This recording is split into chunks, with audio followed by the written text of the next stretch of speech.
Prabowo takut sama Pak Jokowi. Mari kita bicara apa adanya. Belakangan ini, suhu politik negeri ini kayak kompor gas yang nggak sengaja diputer sampai mentok. Apakah benar mulai ada jarak antara Jokowi dan Prabowo? Apakah mereka benar-benar mulai berjalan di dua jalan yang berbeda? Atau sebenarnya mereka masih satu jalur, cuma netizen aja yang mulai baca tanda-tanda alam lebih cepat daripada BMKG?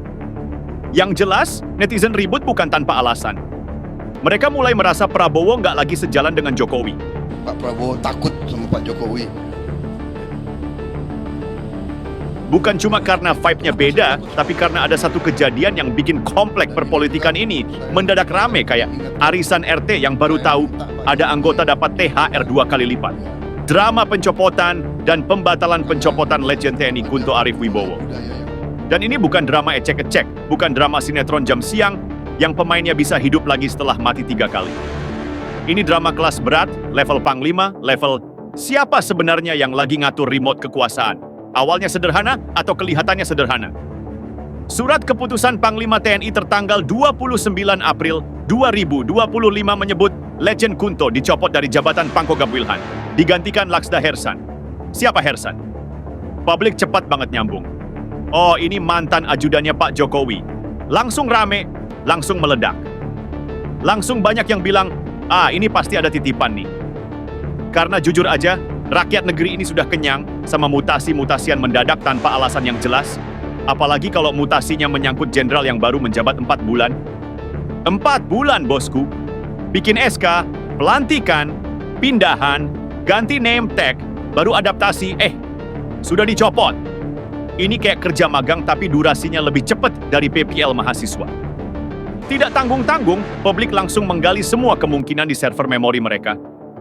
Lalu muncullah dugaan, ini pasti ada hubungannya dengan sikap Try Sutrisno, ayah Kunto, yang terang-terangan mendukung purnawirawan lain dalam usulan pemakzulan Gibran. Dan publik Indonesia itu, kalau sudah ngumpulin potongan puzzle, bisa lebih cepat nyusun daripada anak kecil main Lego. Alurnya jadi begini menurut dugaan netizen. Try Sutrisno dukung wacana pemakzulan Gibran. Gibran itu anak Jokowi. Maka Kunto kena imbas. Siapa eksekutor? Ya, siapa lagi kalau bukan Panglima? Tapi Panglima dinilai publik tidak mungkin melakukannya tanpa tekanan dari, ya itu tadi.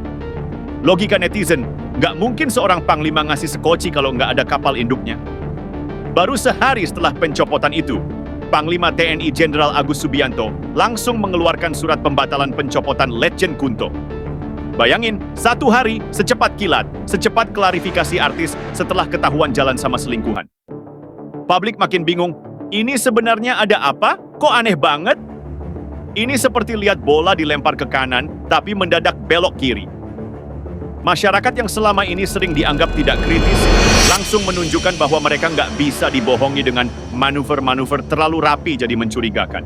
Publik makin curiga ada kekuatan besar yang menekan, sehingga Panglima berubah pikiran dalam 24 jam. Dan yang namanya publik, mereka tidak hanya curiga, mereka bikin narasi, mereka bikin analisis. Kadang analisisnya lebih lengkap dari laporan intelijen. Karena ketika negara memberikan informasi sepotong-sepotong, rakyat akan menyambung sisanya dengan imajinasi, dan imajinasi rakyat Indonesia itu nggak pernah murah. Pertanyaan mereka sederhana tapi pedas. Siapa punya kuasa lebih besar dari Panglima TNI? Siapa yang bisa menekan Panglima untuk membatalkan SK-nya sendiri? Siapa yang berkepentingan? Jawaban netizen cuma satu kata. Prabowo. Kenapa Prabowo yang dituding punya andil dalam pembatalan itu? Karena ada jejak hubungan yang tidak bisa dihapus begitu saja. Ingat, ketika Legend Kunto pernah dihukum zaman Jokowi, karena tulisannya yang dianggap menyinggung soal kecurangan Pilpres, waktu itu dia dicopot sebagai Pangdam Siliwangi. Tapi setelah itu siapa yang memberi dia tempat? Prabowo. Diangkat sebagai staf ahli Menhan. Artinya, hubungan mereka bukan hubungan kerja doang. Ada respek. Ada kedekatan, ada histori. Ketika orang lain menutup pintu, Prabowo malah membuka jendela untuk Kunto. Makanya ketika Kunto tiba-tiba dicopot lagi di era sekarang, dan posisinya diganti ajudan Jokowi pula, netizen langsung bilang, wah, ini pasti bikin Prabowo panas. Dan ketika sehari kemudian pencopotan itu langsung dibatalkan, publik makin yakin bahwa ada telepon dari presiden yang berkata, batalkan. Karena jujur saja, Panglima TNI tidak mungkin mengambil keputusan setingkat pembatalan SK dalam 24 jam tanpa perintah. Itu bukan gaya mereka. TNI bukan sinetron. TNI tidak bermain drama. Jadi kalau kelihatannya seperti drama, berarti ada yang memaksa naskahnya jadi drama. Melihat publik makin riuh, Kapus Pen TNI Maijen Nugraha Gumilar muncul, langsung pasang badan dan mengatakan bahwa mutasi itu hal biasa. Jangan dikaitkan dengan opini politik dari pihak luar, katanya. Tapi masalahnya, publik sudah terlalu kenyang dengan kalimat-kalimat template macam begini. Kayak makan nasi tanpa lauk, hambar, kosong, dan tidak menjawab apapun. Basi, serius. Ini alasan yang sudah dipakai sejak zaman dinosaurus politik masih hidup. Netizen langsung nyeletuk, lah yang bikin orang mikir politik itu kalian sendiri kok. Mutasi hal biasa? Habis ngangkat 4 bulan terus dicopot? Biasa dari mana? Kalau mutasi biasa, kenapa besoknya dibatalin? Mereka makin yakin bahwa penjelasan normatif itu hanya upaya pengebulan. Dan mengutip Rocky Gerung yang kata-katanya sering dipakai netizen. Karena itu di dalam artikel yang saya tulis, yang kemudian jadi kontroversi, saya bilang bahwa pembuat hoax terbaik adalah penguasa. Karena mereka memiliki seluruh peralatan untuk berbohong. Penguasa adalah produsen hoax paling sempurna. Jadi, makinlah masyarakat tidak percaya. Bukan karena mereka mau melawan, tapi karena penjelasan yang diberikan terlalu banyak bolongnya. Dalam analisis netizen, pencopotan ini tidak mungkin murni keputusan Panglima. Pertanyaan paling besar yang muncul, siapa yang cawe-cawe? Dan publik langsung menyebut nama yang sudah mereka curigai sejak awal. Jokowi. Dalam catatan sejarah jabatan sebelumnya, Jokowi memang dikenal sering cawe-cawe. Istilah itu bahkan sudah jadi kata baku di kamus netizen Indonesia. Jadi ketika ada keputusan yang terasa janggal, publik otomatis menduga sosok yang sama berada di baliknya. Sama seperti pencopotan posisi Kunto sebagai Pangdam Siliwangi dulu. Polanya terlalu mirip sampai orang-orang bilang, ini template-nya masih dipakai nih. Tapi di sisi lain, mereka tidak menutup kemungkinan bahwa bisa saja memang Panglima mengambil keputusan berdasarkan analisis internal. Masalahnya, publik tetap mempertanyakan, analisis apa, logika apa, data apa?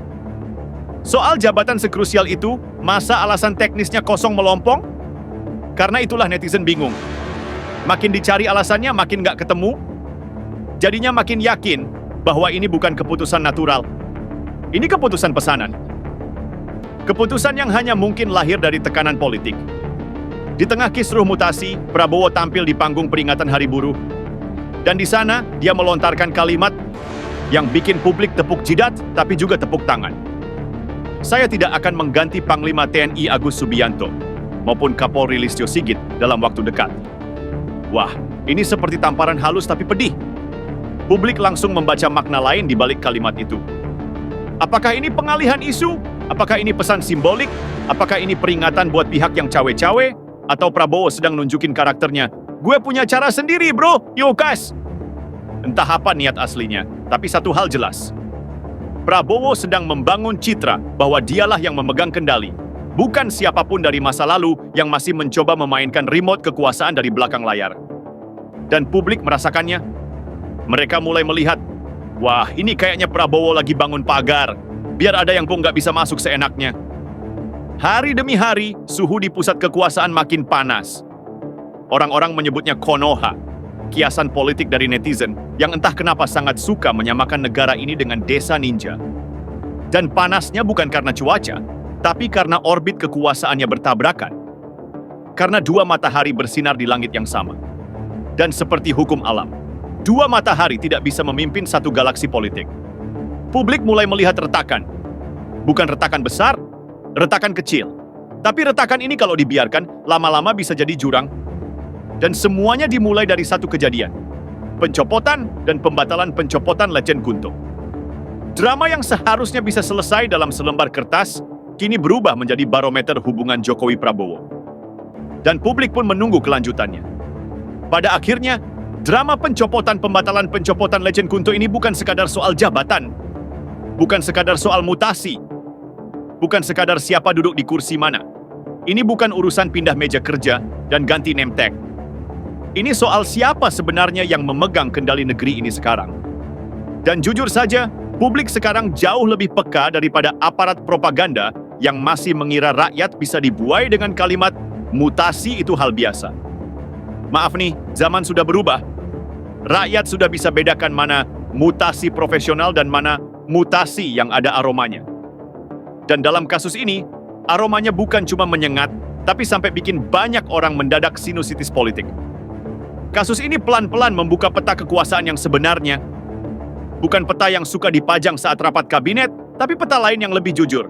Peta siapa mendorong siapa, siapa menekan siapa, siapa melindungi siapa. Dan dalam peta itu, publik mulai melihat jelas bahwa ada dua gunung besar yang mulai saling mengukur ketinggian. Dua orbit yang mulai kelihatan saling berbenturan. Dua matahari yang sama-sama ingin menerangi langit politik, tapi mulai membuat suhunya tidak nyaman bagi penghuni planet-planet kecil di bawahnya. Di tengah hiruk-pikuk itu, Prabowo sadar, dia tidak bisa memimpin negara ini sambil terus diganggu bayang-bayang masa lalu. Dan Jokowi pun terlihat belum sepenuhnya siap melepaskan kontrol yang selama bertahun-tahun melekat seperti lakban di kardus bekas pindahan. Maka jangan heran apabila gesekan-gesekan kecil seperti kasus Kunto ini akan muncul lagi. Dan lagi, dan lagi. Karena selama tidak ada satu garis komando yang benar-benar bersih dari campur tangan pihak luar, drama akan tetap berputar. Bahkan lebih sering daripada episode baru anime kesukaan netizen. Pada titik ini, publik tinggal menunggu. Apakah Indonesia akan punya satu pemimpin yang memegang kendali penuh atau dua bayangan kekuasaan yang saling tarik-menarik hingga negara ini seperti kereta dengan dua masinis yang ngotot narik ke arah berbeda? Waktulah yang akan jawab. Tapi kalau melihat tanda-tandanya sekarang, satu hal pasti, rakyat sudah tidak bisa lagi dibohongi dengan narasi manis. Mereka nggak mau lagi dijualin kondisi kondusif kalau di lapangan faktanya kayak dapur pedagang sate. Asap di mana-mana, panasnya luar biasa, dan baunya bikin mata perih. Dan kasus Kunto ini sudah jadi cermin bahwa publik tidak tinggal diam. Mereka membaca, mereka menguliti, mereka menyambung titik-titik yang sengaja disembunyikan. Bahkan seringkali, analisis rakyat jauh lebih berani daripada analisis akademisi yang takut kehilangan proyek penelitian. Akhir kata, mari kita tutup dengan satu sindiran halus, tapi yang ngena. Di negara ini jabatan bisa dicopot, SK bisa dibatalkan, pernyataan bisa direvisi. Tapi rekaman ingatan publik, itu tidak bisa dihapus. Dan selama publik terus sadar, terus kritis, dan terus menolak dibutakan, maka siapapun yang bermain di balik layar harus berhitung ulang.